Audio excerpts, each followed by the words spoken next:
I haven't actually had a chance to read this story, but someone sent it to me.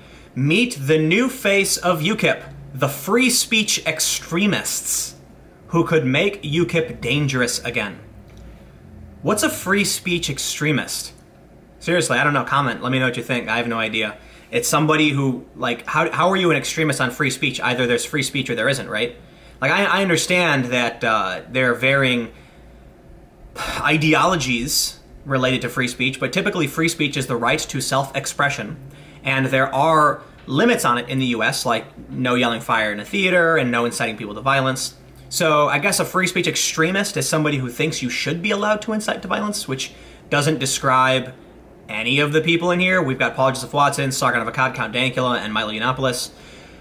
I don't know why Milo, I guess Sargon hit up Milo and wrapped him into all this, and it is what it is, but, you know, Paul Joseph Watson is, like, here's how I'm gonna rank my attitude towards these individuals.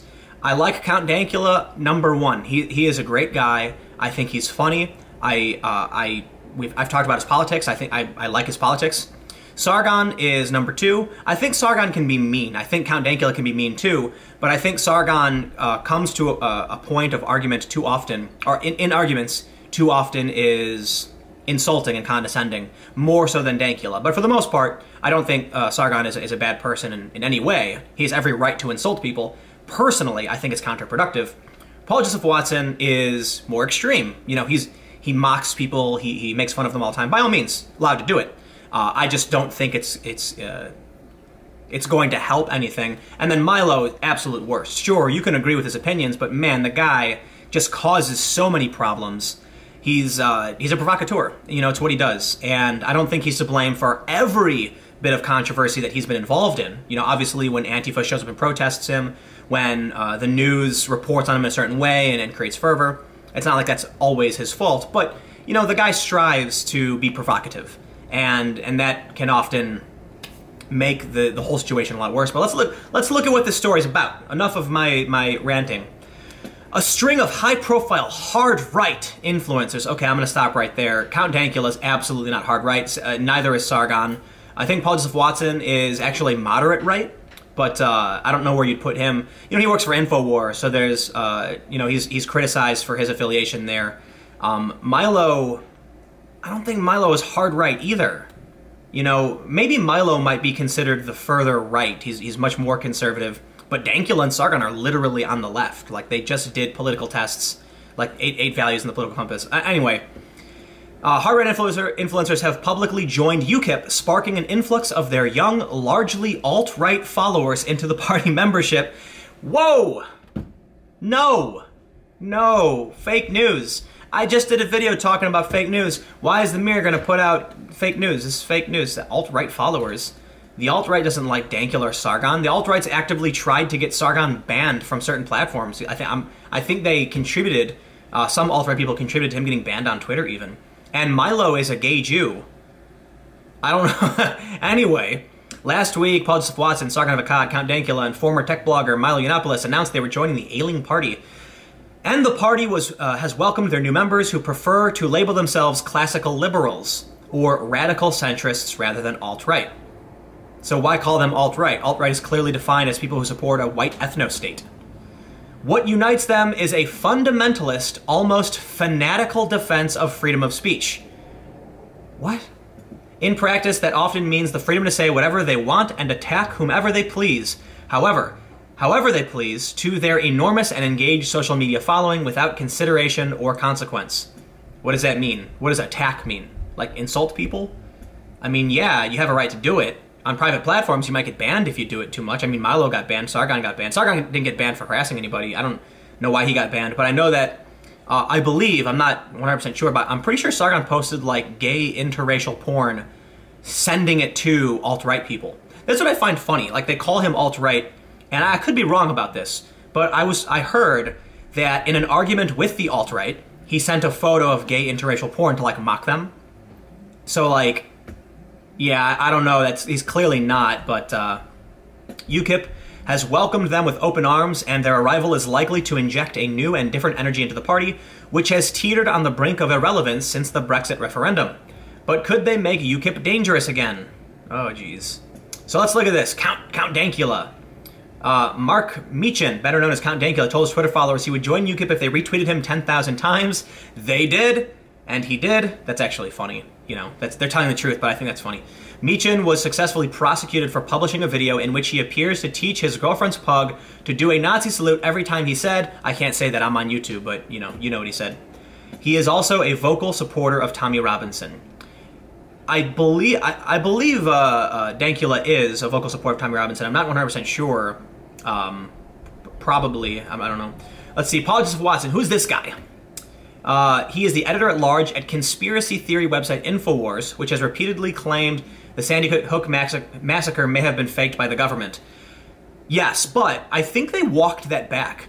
I think, you know, Alex Jones tried, like, pretending like he never said that or something. Look, I gotta be honest, I don't watch InfoWars. I know very little about them other than Alex Jones, like, rips his shirt a whole lot.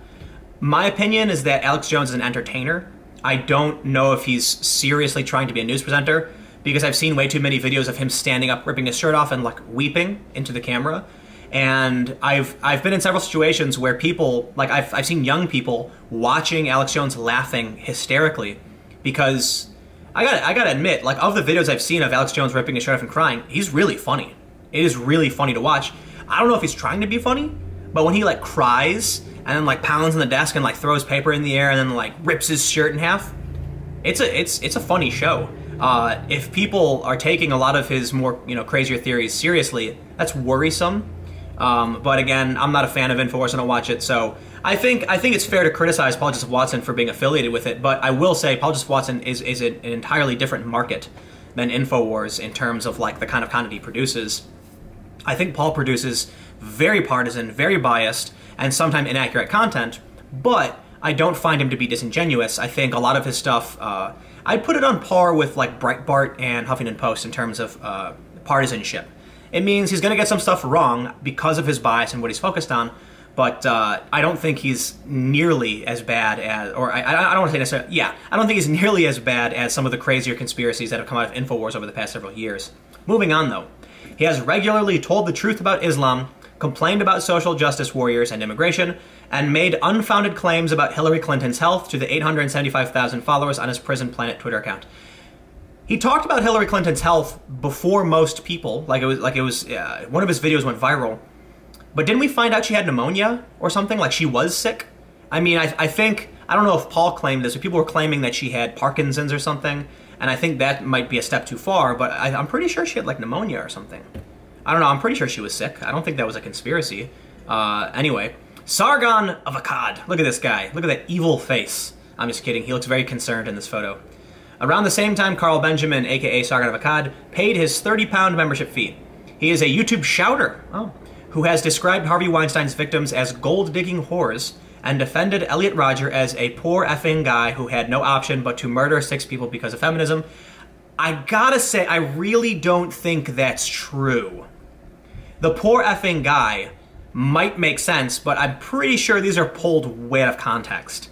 Because, yeah, I don't think Sargon's the kind of guy to literally defend incels. In fact, he did like a 2-hour live stream ragging on incels. It was, like, pretty harsh. So this sounds like heavily biased misinformation to make you not like Sargon. Let's see, Milo. Milo joined the gang. Yiannopoulos is under fire today after telling a reporter he couldn't wait for vigilante squads to start gunning journalists down. Days before 5 people, including journalists, were gunned down in a Maryland newsroom. Milo did that.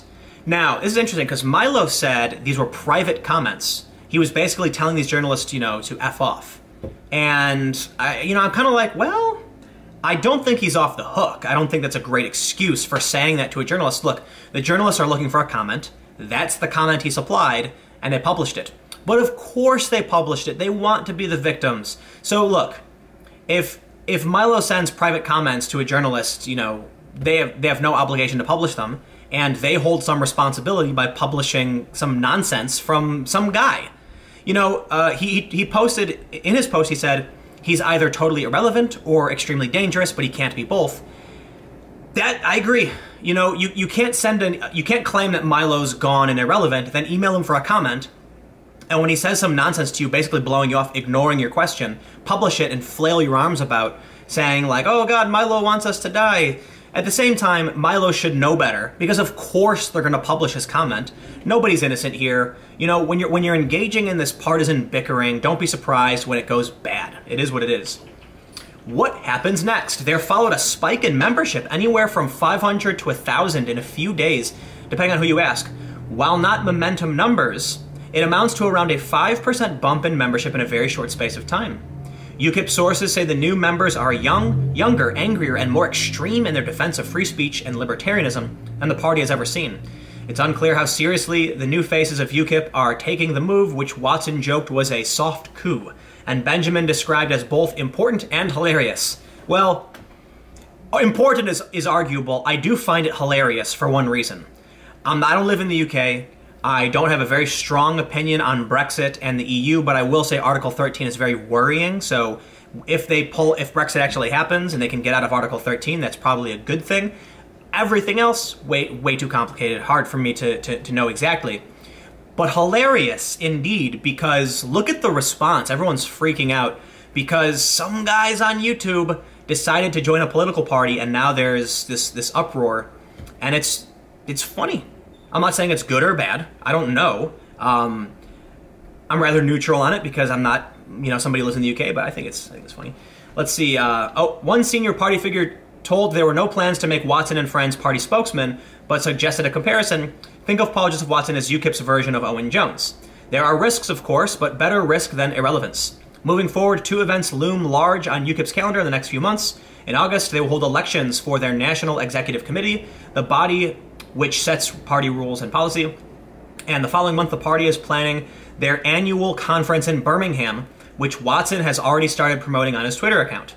While the annual gathering is generally a fairly tame and elderly affair, an invasion of young, angry, free speech fundamentalists could change its character, particularly if Watson, Benjamin, Yiannopoulos, or Meechan are given a platform to speak, and they probably will be. I don't know about this event, but look, all of these people are influential for various reasons.